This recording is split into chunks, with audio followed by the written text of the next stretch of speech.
These next two iMachining operations in Exercise 2, iMachining of a bracket, perform the cutting of the 5 circular through pockets.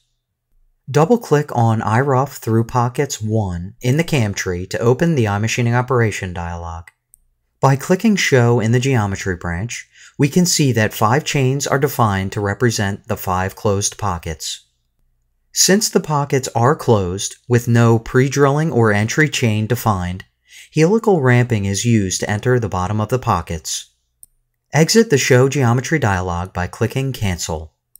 Switching to the Tool branch, you'll see we are again using a 1/2 inch diameter end mill. We also have a negative 25 thou delta depth, so the tool machines deeper than the part, which is shown on the Levels page of the Operation dialog. We will use the default Technology Wizard settings with a machining level aggressiveness of 6. In the Technology branch, we can see that this iRough operation has a 10 thou allowance on the wall. Let's click Simulate to take a look at the toolpath. In HostCAD, press the Play button. We see that the tool performs a helical entry into each pocket and clears out the necessary material. Let's also look at the simulation using Solid Verify.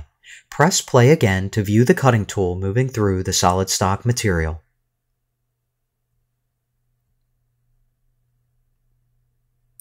Exit the Simulation and Operation dialogs and open the iFinish Through Pockets operation from the CAM Manager. This operation was made as a copy and will finish the through pockets. iFinish is listed for Technology.